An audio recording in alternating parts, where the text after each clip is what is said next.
ஆசியாவிலே மிகப்பெரிய ஊழல் பண்ணது நீதானையா? 1,00,000 தமிழினம் தமிழுக்காக அப்படி இப்படி இனத்தை அழிச்சு நான் கேட்குறேன். இவருக்கு மானம் முக்கியம் இல்லை, மனிதான் முக்கியம். அதே மாதிரி வீரம் அப்படின்னு ஒரு பேசுவார். தமிழன் சொல்லிட்டு வடக்கத்திக்கார்ட்ட சோரம் போயிட்டார். தமிழினம் அப்படி சொல்லியே திமுக ஏமாற்றும் மக்களை அப்படின்னு சொல்லி விஜயகாந்த் அவர்கள் ஏற்கனவே சொல்லியிருக்காரு, இறந்தும் போயிட்டாரு. அதுக்கப்புறம் பார்த்தீங்கன்னா வந்துட்டு மக்கள் தான் நமக்கு கடவுள், அவங்க ஓட்டு போட்டு ஜெயிக்க வச்சா தான் அந்த கட்சி அரியணையில் ஏறி மக்களுக்கு சிறப்பான ஒரு விஷயங்களை செய்யணும் அப்படிங்கிறதையும் விஜயகாந்த் அவர்கள் சொன்னாரு.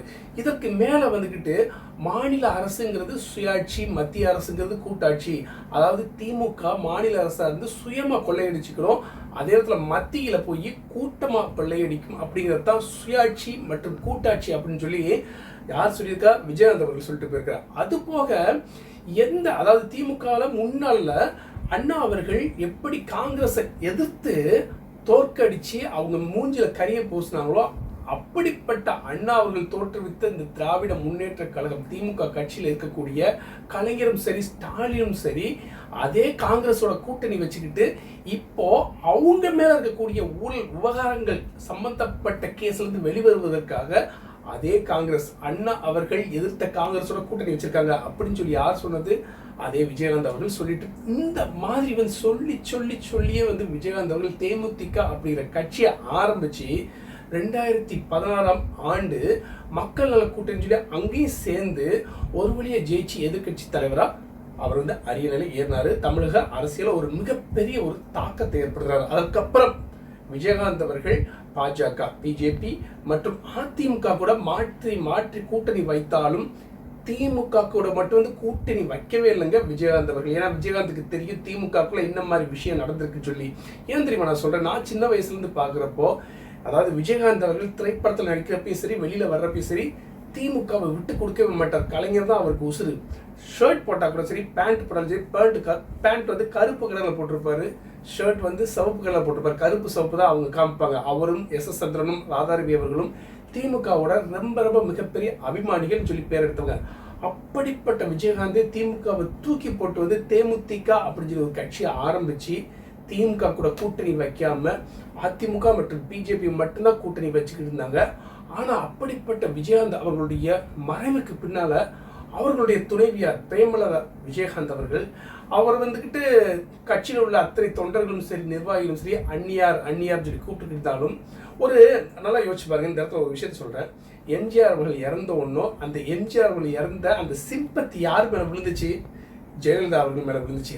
அதை மக்கள் அந்த சிம்பத்தியை கொடுத்தாங்க. இயற்கையா ஆர்கானிக்கா ஜெயலலிதாவுக்கு அந்த சிம்பத்தியை கொடுத்து ஜெயலலிதாவை ஜெயலலிதா அவர்களை மிகப்பெரிய அளவில் ஜெயிக்க வச்சு தமிழக முதல்வராக கொண்டு வந்தாங்க.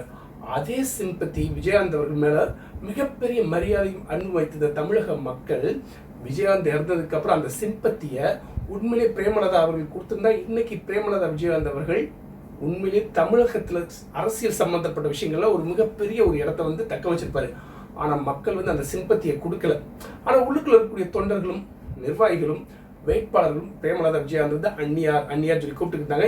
எனக்கு மனசுல அப்பயே பட்டுச்சு, ஏன்னா விஜயகாந்த் மேல இவ்வளவு அன்பும் பாசம் வச்சிருக்கக்கூடிய மக்கள் ஏன் பிரேமலதா விஜயகாந்த் அவர்களுக்கு அந்த விஜயகாந்த் இடத்த கொடுக்கல அப்படிங்கிறப்ப மக்களுக்கே தெரிஞ்சு போச்சு. ஏன்னா ரொம்ப பேர் சொன்னாங்க பிரேமலதா விஜயகாந்த் சரியில்லை, அவங்க சில விஷயங்களை பண்ணாங்க, சில தேவையில்லாத வேலைகள்லாம் பார்த்தாங்க, விஜயகாந்தோடைய ஒரு இறப்புக்கும் கிட்டத்தட்ட மற்றவங்களுடைய சரி செயலுக்கும் இவங்களுக்கும் தொடர்பு இருக்கு அப்படி என்னமோ பேசினாங்க. அதெல்லாம் நிரூபிக்கும் வகையில நேற்றைக்கு திடீர்னு போய் திமுக கூட நாங்கள் கூட்டணி வச்சுக்கிறோம் அப்படிங்கிற மாதிரி ஒரு மிகப்பெரிய குண்டை தூக்கி போட்டவனோ இன்னைக்கு அரசியல் காலத்திலேயே அத்தனை பேர் மிரட்டு போயிருக்காங்க. என்னடா விஜயகாந்த் மேல எவ்வளவு நம்ம மதிப்பு மரியாதை வச்சிருந்தோம், அவர் ஆரம்பிச்சு வச்ச தேமுதிக கட்சியை இன்னைக்கு தன்னிச்சையா செயல்பட்டு அழகா அடுத்த கட்டத்துக்கு கொண்டு போயிருக்கலாம். ஆனா இவங்க திடீர்னு இவ்வளவு நாட்களுக்கு அப்புறம் யார் கூட கூட்டணி வைக்கணும்னு சொல்லி யோசிக்கலங்க. பேச்சுவார்த்தை நடத்தி கடைசியில் திமுக கூட ஏன் கூட்டணி வச்சான்னு சொல்லி மக்கள் செம்ம கோபத்துல சில கட்சிகள்லாம் ரொம்ப ட்ரோல் பண்ண ஆரம்பிச்சிட்டாங்க. அன்னைக்கு நீங்க பேசிய வாய்தான் இன்னைக்கு அதே திமுக எப்படி எடுத்து பேசுங்களோ அந்த திமுக கூட இப்ப நீங்க கூட்டணி வச்சிருக்கிறது எதற்காக அப்படிங்கிற மாதிரி நிறைய மீம்ஸ் பார்க்க முடியுது, நிறைய வீடியோக்கள் வச்சு ரொம்பவே வந்துட்டு அவங்களை கலாய்ச்சிக்கிட்டு இருக்காங்க தேமுதிக கட்சியை சார்ந்த பிரேமலதா விஜயகாந்த் அவர்கள். இந்த விஷயம் எப்படி நடந்துச்சு அப்படின்னு பார்க்குறப்போ கிட்டத்தட்ட பிரேமலதா விஜயகாந்த் அவர்கள் அதாவது அதிமுக கூடயும் பிஜேபி அந்த 2 பேர் கூட்டணி வச்சு இப்போ என்டிஏ அப்படிங்கிற ஒரு கூட்டணி இருக்கு, அந்த கூட்டணியில் வந்துட்டு பேச்சுவார்த்தை எடுத்திருக்காங்க. நாங்கள் வந்து உங்கள் கூட கூட்டணி வைக்கணும்னா நீங்கள் எனக்கு என்ன கொடுப்பீங்க, என்ன மாதிரி சீட்ஸ் வந்து அலாட் பண்ணுவீங்க அப்படின்னு கேட்குறப்ப அவங்க என்ன சொல்லியிருக்காங்கன்னா, அது என்டிஏ தரப்பு அதிமுக சார்ந்தவர்களும் பிஜேபி சார்ந்த என்ன சொல்லியிருக்காங்கன்னா, சரி நீங்கள் எங்கள் கூட கூட்டணி வச்சிங்கன்னா இரட்டை இலக்கத்தில் வந்துக்கிட்டு நம்ம வந்து தொகுதிகளை கொடுத்துட்றோம், ஒரு ராஜ்யசபா சீட் கொடுத்துட்றோம், எம்பி சீட் கொடுத்துட்றோம், ஆனால் இப்போ கிடையாது அடுத்த வருஷம் தான் கொடுப்போம் அப்படிங்கிற மாதிரி அவங்க சொல்லியிருக்காங்க.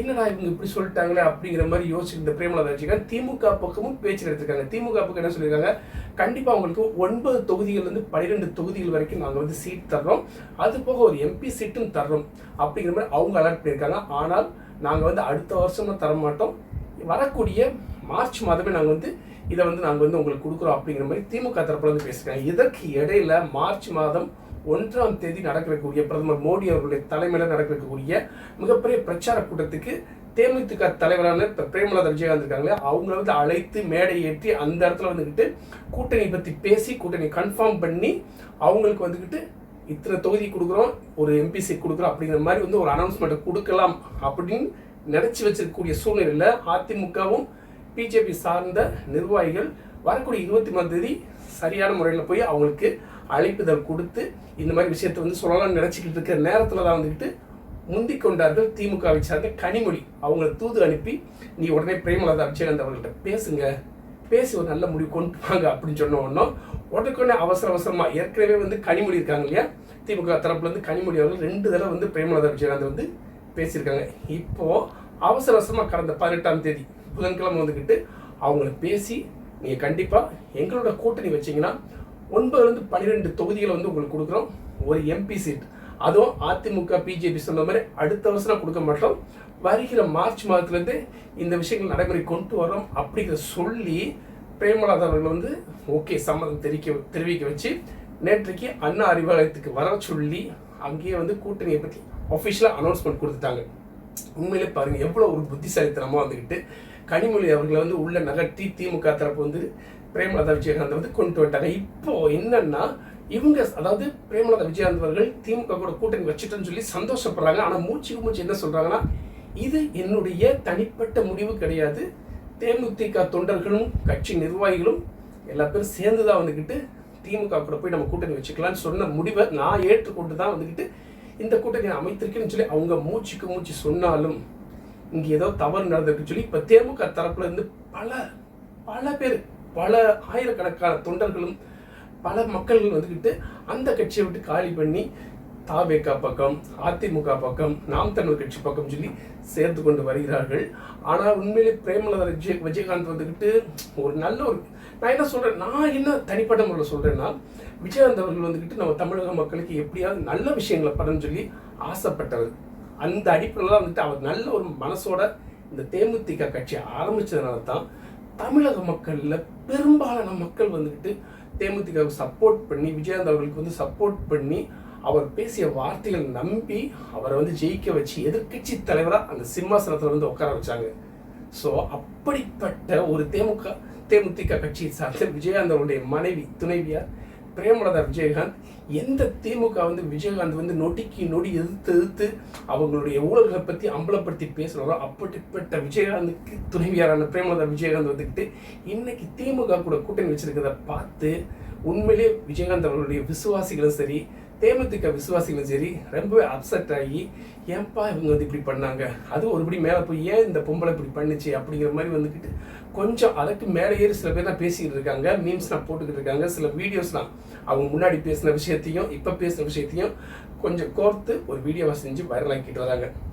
அதுலேயும் குறிப்பாக வந்துட்டு திமுகவின் நட்சத்திர பேச்சாளர் அழைக்கப்படக்கூடிய ரொம்ப மோசமாக பேசக்கூடிய சிவாஜி கிருஷ்ணமூர்த்தி இருக்கார் இல்லையா, அவங்க இல்லை அந்த ஆள்லாம் வந்துட்டு பார்த்தீங்கன்னா ஒரு கட்டத்தில் பிரேமலதா விஜயகாந்த் வந்து எப்படி நம்ம பேசியிருக்காங்க, எலிக்கு பிறந்த மூஞ்சி மாதிரி இருக்கு இந்த மூஞ்சி அப்படின்னு சொல்லி பிரேமலதா விஜயகாந்த் வந்துட்டு அந்த அளவுக்கு கேவலமான வார்த்தையில பேசின திமுகவை சார்ந்த சிவாஜி கிருஷ்ணமூர்த்தி இருக்கக்கூடிய கட்சியில தான் வந்துட்டு பிரேமலதா விஜயகாந்த் வந்து கூட்டணி வச்சிருக்காங்க.